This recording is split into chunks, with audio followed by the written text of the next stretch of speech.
Oh shoot, my bad, rookie mistake.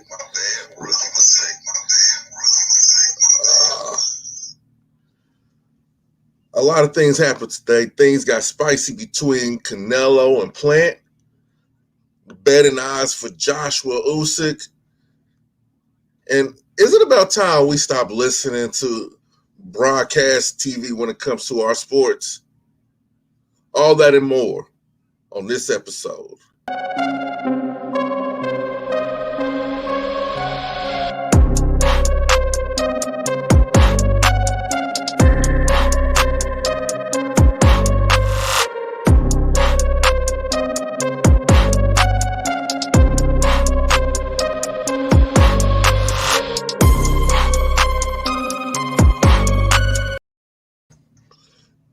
What's good, everybody? This is Polo J within the red corner, sports corner, all of the above. Man, okay. Anybody that knows, y'all know Slick is my homie. Slick is my homie. But a lot of times we don't see eye to eye. We don't see eye to eye on a lot of things. And I think this is one of those situations where we don't see eye to eye. You want to know what I'm talking about? I'm talking about this whole situation with Canelo Alerez and Caleb Plant. You can say what you want, but from everything that you were saying, you gave advantage Canelo. What's up, E-Double? What's good, man? I see it a different way, man. I see it a different way. Now, I'm not saying that you don't have no good points or anything like that, but if we're going to talk about it, we got to talk about it all, and we got to stick to the facts. Canelo was looking to bully this man. He wanted to bully this man into submission, basically. He wanted to play mind games with him, but he couldn't do it because Caleb has something that a lot of these other boxers don't have when they fight him. I can say that Triple G didn't have it either. And that's fear. He does not fear him. Fear does not rule him. And not to get it twisted or anything, Canelo can't get under his skin. He can't do it. So, with all those things put in play, Canelo has to revert to pushing and all this different type of stuff. Caleb's more under Canelo's skin than Canelo is under Caleb's. You can say, okay, he tried to slap him, it didn't connect, all this different type of stuff. You can say whatever you want. That's fine. That's okay with me. But here's my thought. I think it was a rangefinder. I think he was trying to tell before the fight even happened, hey, how close can I get to this man before it's actual trouble? How far is my reach going to be able to extend before it's an issue? And he answered that question. The question was answered. Now, I'm not a betting man. Sometimes I am, but not all the time. My money is going to be on Caleb in this one. My money's on Mr. Plant in this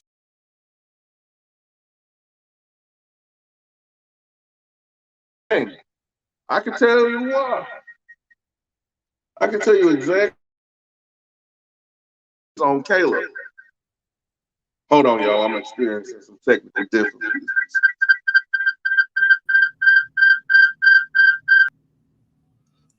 Oh, shoot. Try to do something fancy and it didn't work out for me. Oh, well, whatever. We'll keep it moving. We'll keep it moving. Keep it pushing. Keep it pushing. Caleb is your guy. He's my guy. That's who I'm pulling for the win. Caleb is going to win this fight. going to win this fight. People just don't believe it because people are going off of what they've seen Canelo do against these little Rudy Poo players. Is a Liam Smith in the same league as a Canelo Alvarez? Nope. What? Hold on. Let me see. Matter of fact, while I got y'all here, let me pull up the last fights that he's had. Canelo Alvarez is. I'll pull up box rec so we can go through this. We can go through this because I think this is one of the real fights Canelo has had in a long time. And the fact that this man is not fazed by him, the fact that this man is not even bothered by him, bothers Canelo. That's what's doing it. It's bothering him. You give me the contract that I want. Okay. You pull out. Okay. You want the rematch. Okay. You want what? 70-30. Okay. You want 60-40. Okay. You want all these different types of things. And all I'm saying is, okay, let's make the fight happen. And it's getting to him. He has nothing to hold over this man. Nothing. And that is all for the advantage of Caleb Plant. This is all advantage Caleb Plant. So far, I haven't got to anything that is advantage Canelo. Look, okay, even with the thing, with the punch, the so-called punch, Caleb had on sunglasses. Can anybody give me a photo or anything to where we know that was not there before? Unless that can be proven, that could have already been there. Now, I'm not saying that it wasn't Canelo that did that. I'm not saying that he didn't. But can you find me some video footage or some kind of photographic evidence that shows that he did not already have that mouse under his eye? Canelo probably aggravated it. That's it. Because he's been training. He's been training hard. He's been training hard. And I keep saying this. The worst thing you can do is give a hungry man a reason to fight for some food. And that's what I think Canelo has done. He's awakened a reason to lose. And now he's going on these little tirades talking about, oh, he's just going to run the whole fight and this and that, this and that, this and that. And I'm like, Canelo, shut up. Shut up. All you're doing is giving yourself built-in excuses. Shut up. Shut the hell up. Because, look, we all know that you have a problem with actual boxers. You have a problem with boxers. Boxers give you issues. Boxers make you get out of character. Your first loss came to a boxer. And you try to avoid boxers as much as humanly possible for the span of your career after the Mayweather fight. Let's just keep it a buck. Until you caught that little lucky punch, look, okay, let me change that. Until you caught that Hail Mary punch against Amir Khan, he was beating you. Until you caught that spectacular punch, which really wasn't even a punch. You caught him with your forearm, your wrist, your upper wrist area to break Billy Joe Saunders' eye socket or whatever. That's what you did. It wasn't a punch. It was not a punch. And then every fight with Triple G that you've had, every fight that you've had with Triple G, brother, you was in a little bit of trouble some of them fights. In those two fights, you was in a little bit of trouble every now and then. So let's not pretend like you just this end-all, be-all. You're not. You are not the end-all, be-all. See, the one thing that I like about Caleb, he's every man boxer with just a little bit more skill. He's not backing away from where he comes from. He's not shy from where he's come from. He's not embarrassed of where he's come from. He'll tell you in a quick instant, I came up poor. And you can't take nothing from a poor man. With all of that mindset, sure, you could go back and look at his last fight with Truex. Fine. You can do that. I don't care. I don't care. Did he win the fight? Yes or no? Resounding yes. So why would anybody be worried about him this time? Oh, Canelo got his number. See, the thing that people miss about that little skirmish, Canelo's already compensating for that man's speed. He feinted with the right. He didn't throw the right. He feinted with the right just to throw the left. My compadre Slick said he has his number. He has him pinned down. And like I said, I disagree.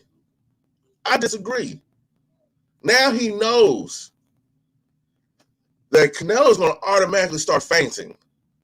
He's going to feint a lot more. You're going to look and see Canelo feinting a lot more in this fight than you've seen him do in his last previous fights.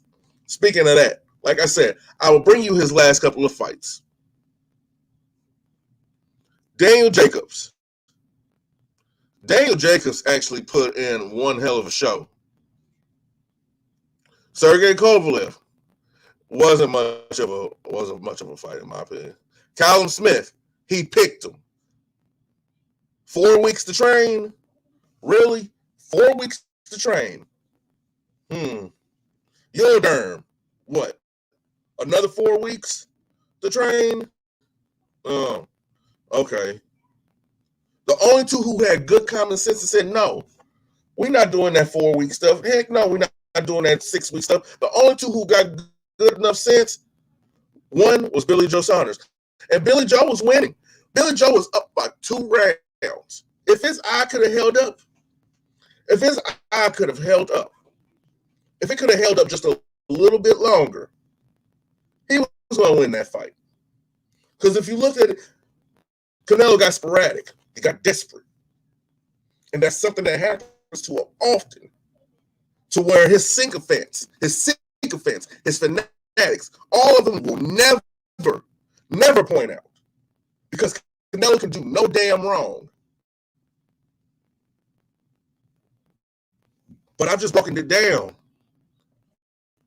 Yes, he was killing him. He was killing him in that fight. That's why he was throwing the way he was. Because, see, another thing. Billy Joe put out a blueprint. Daniel Jacobs put out a blueprint. Triple G put out a blueprint. But here's somebody else who put out a blueprint that I believe that you're going to see it in this fight. And that's Amir Khan. Truth be told, like I said, Amir Khan was giving him the business. Because he got a problem with speed. He got a problem with boxers. What is Caleb Plant? A boxer who has phenomenal speed for his size. And not to mention, he has some pop to him. So put that together, and he can fight off his back foot. He can fight going backwards. He still throws even when he's in trouble going backwards. All it takes is one. But nobody hears me on this. Everybody thinks that I'm crazy. Everybody thinks that, Polo, you don't know what you're talking about. But that's fine. We can only imagine until the fight actually happens. But like I said, if I was a betting man, I would be betting on Mr. Caleb Plant. Because Canelo's now talking about he's going to put him away in 8 rounds. Put him away in 8 rounds. 8 rounds. See, you give a number like 8 or 9, either because you're not too sure about the fighter, or you're going to sit up and toy with that fighter until then. And just judging off the character that Mr. Plant has, I don't see him getting in there and toying with him. He's going to actually have to show boxing skills. And I'm not saying that Canelo doesn't have boxing skills, but when's the last time you've seen him for real? You know, a couple of fights was like him fighting. It was like sparring. It was sparring. How often is he going to spar in the ring and get paid for it? Not this fight. Not this fight at all. This fight is not going to be a sparring match. Hell no. Hell no. He's going to have to fight that man. He's going to have to try to make it a fight. He's going to have to do everything he humanly possibly can to get Plant up out of there. I think, like I said, you're going to see him all out of character. All out of character. Throwing little pot shot punches behind the head and all this stuff. Trying to get him in the clinch and all these different type of things. But every time Canelo's going to try to open up for something, I see a jab or a straight firing right down the pike. Firing. Bow, bow, bow, bow, bow. I see it firing. That's what I see. Because range, see, something else that nobody mentions. Canelo fights for his height. But so does Caleb Plant. He fights for his height. He's not going to be one of those ones that's going to hunch over. He's not going to be one of those ones that bends his knees too much. Just, to be even with you, to where the punches is going to look like they're landing flush. All you have to do is just keep him away from you. If Canelo's not throwing punches that are landing and he's just swinging at the wind, he's going to get irritated.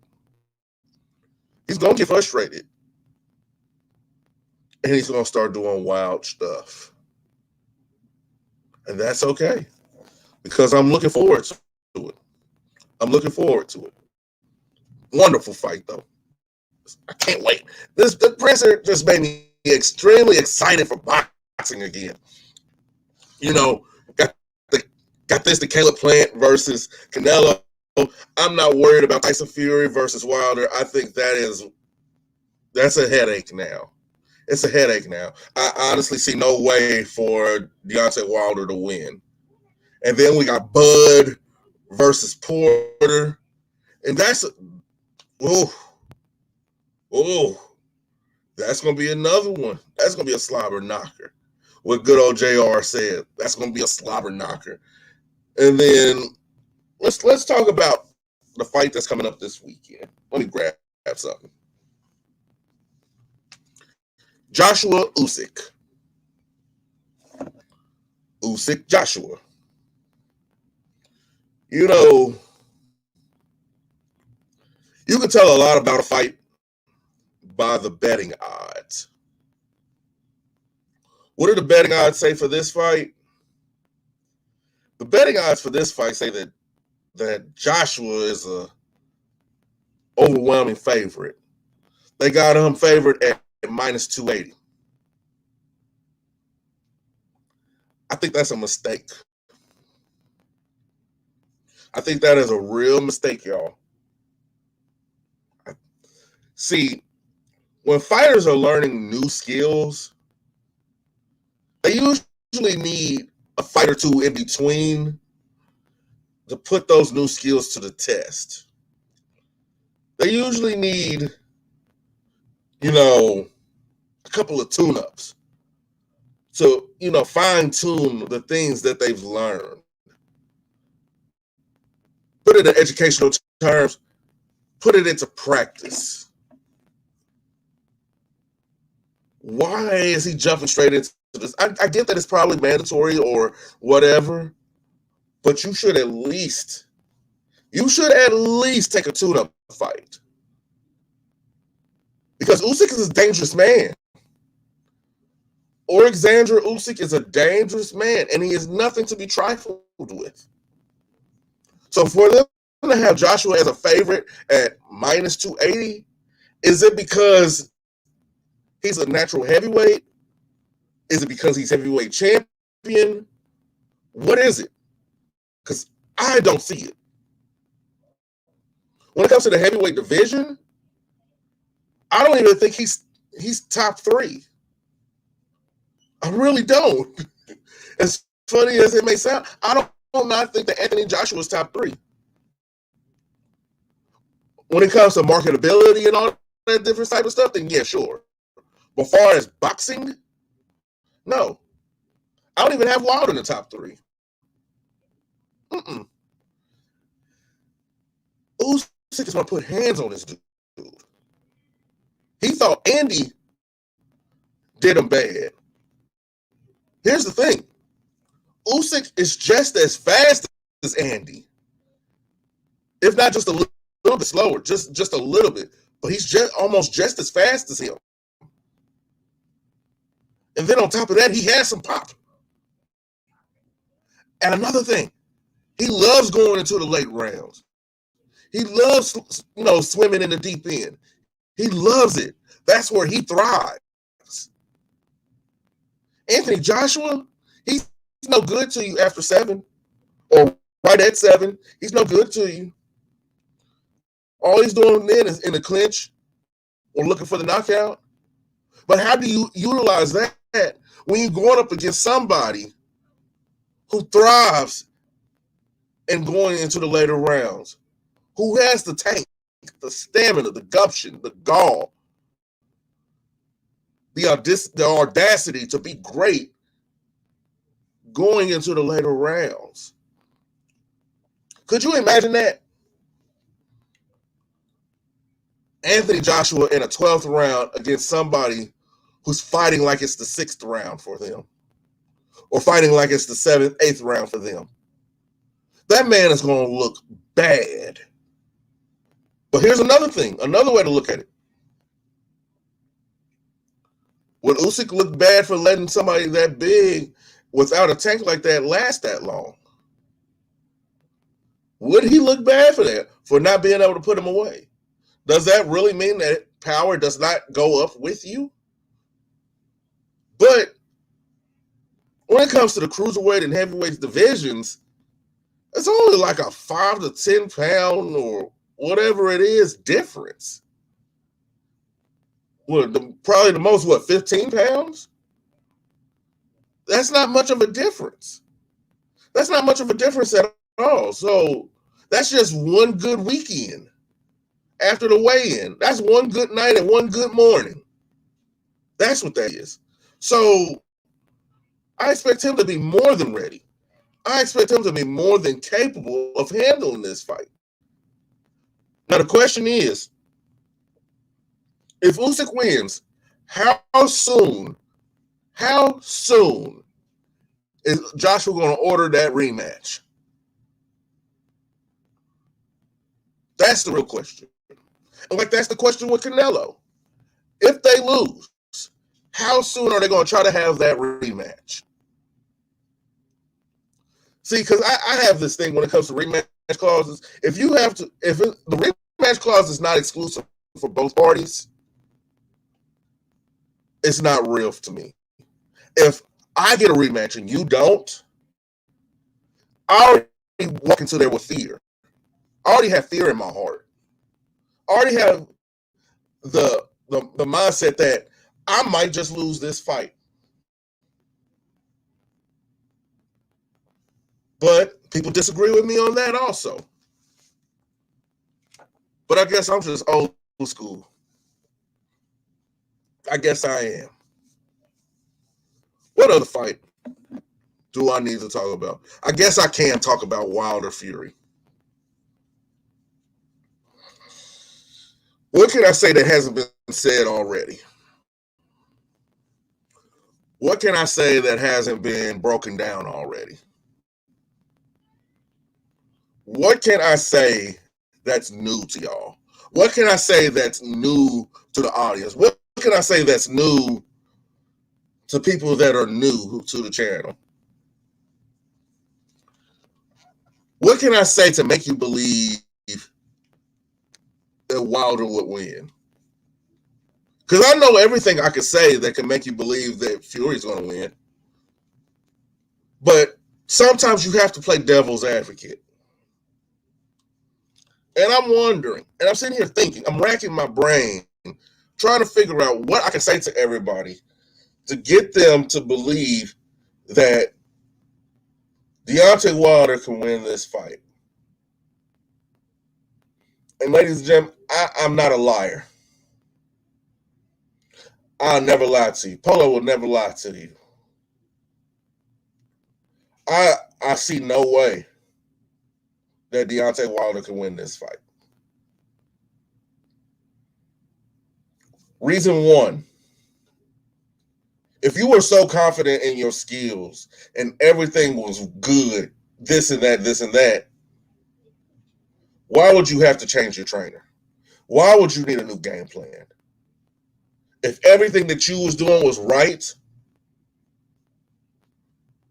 you wouldn't have to change anything. Number two, I think he has a lot of yes men around him. I'm not saying that Malik Scott is a yes man. I'm not saying that at all. But what I am saying is the impression is there. It comes to me that a lot of the videos that we've seen of him training and all this stuff is just propaganda. Propaganda. Something to, get us to believe or lean more towards him. When he's not a boxer. He's not a boxer at all. He was just a good 1-2 overhand. When's the last time you saw Deontay Wilder throw an uppercut? When's the last time you seen him throw an uppercut with conviction? When's the last time you seen him with good foot movement? When's the last time you seen him with good foot placement? When's the last time you seen him turning? When I say turning, I'm talking about turning his opponent. When's the last time that you seen him sticking behind his jab? When's the last time you seen him trying to find his range? When's the last time you seen him focus on his defense?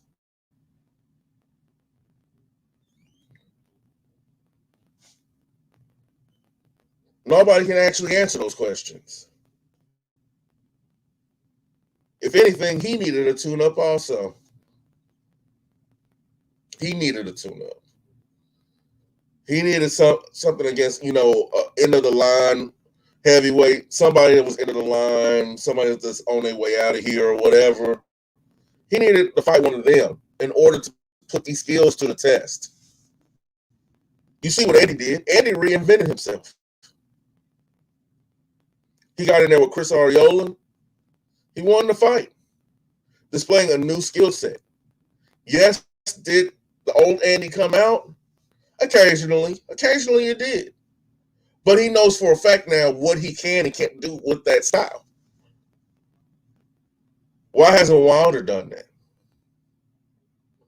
Has he let revenge cloud his mind, cloud his judgment so much that he can't even focus on the things that he's supposed to focus on?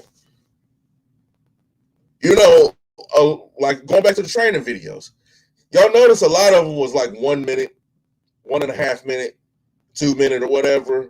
If that, probably 30 seconds, 45 seconds. Or know why? Because it was all for show. All for show. Why weren't you showing footage of him running down the old Alabama roads? Why?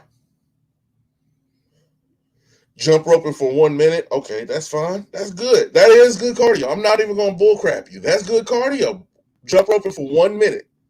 That's good. But it's incomplete.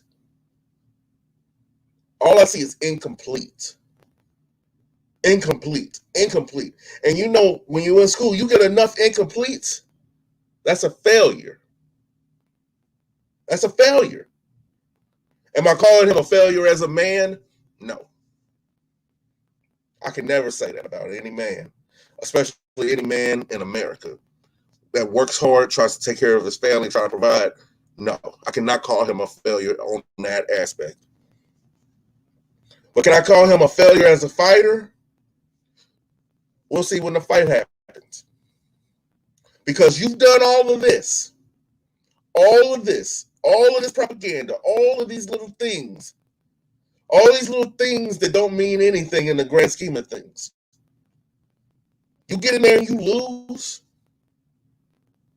You get put down. You get another TKO, or you get put down in the 12th round, or anything like that. It was all for naught. And I can honestly say, as a boxer, yes, you are a failure. Because these are skills that you should have learned earlier. These are things that you should have been working on earlier. It's getting late in the game. You getting up there in age. I think you my age or a year older than me. The clock is ticking for 40, brother. Heavyweights, a lot of heavyweights don't usually fight until their 40s. There's some anomalies, but do I think you won? You could be. You could be. But do I think you are? No. And that's okay. It's boxing. Nothing lasts forever in it. Now, Monday night. What was that? Yesterday night. Green Bay Packers. Detroit Lions. This is what I mean when I told you guys last week about overreacting. Overreacting. Oh no, they lost the first game. They got blown out. Is this it? Oh no, Aaron Rodgers looked like he was just not feeling it. Oh no. And I kept saying, relax. Chill. It's just 1 week. Anything can happen any given Sunday. My team, the Chiefs, lose Sunday night. Oh no. The Ravens have caught up with the Chiefs. Everybody, they didn't put out the blueprint on how to beat them and all this different type of stuff. Look, the network television media, they're not paid to tell you the truth. They're paid to sell you a narrative. What do I mean by that? It's Tuesday. I was watching a show on Monday that said Kansas City Chiefs are in trouble. Green Bay Packers are in trouble. Oh my God. The world is falling. Should this person even be considered in MVP races? I watched today. Narrative then completely shifted. Does one bad game automatically knock you out the MVP race? Does this, does that? Is it fair to do? I'm like, why has nobody caught on to this? Why has nobody caught on to this illusion that these people actually know what the hell they're talking about? True enough, there's some out there who know more football, know more basketball, know more baseball, know more boxing than I do. They know more. They done forgot more than what I know. This is all true. These are all true statements. But when it comes to these shows, they're always guessed. Why are they always guessed? Because they destroy the narrative. They destroy the narrative, or they feed into the narrative because they have ambitions to get on the network, or they genuinely have a disdain for the man. Like, give you an instance of this. when it comes to basketball, I have Michael Jordan as a GOAT. I have him as a GOAT. I do. What do they do when somebody says that Michael Jordan is a GOAT? They bring on Isaiah Thomas. Now, I'm not saying that there's anything wrong with Isaiah Thomas. I'm not saying that Isaiah Thomas is not entitled to his own opinion. But the reason why they always bring on Isaiah Thomas is to dispute that argument. Because everybody knows Isaiah Thomas has a disdain for Michael Jordan. And even Scottie Pippen to a lesser degree, depending on which day that you catch him. He'll tell you, Michael Jordan isn't the GOAT. LeBron James is the GOAT. And for his eras, I can say for the era that we're in now, I guess you could say he's the greatest of this era. Like Michael Jordan was the greatest of his era. But the greatest of all time, I still give it to Michael.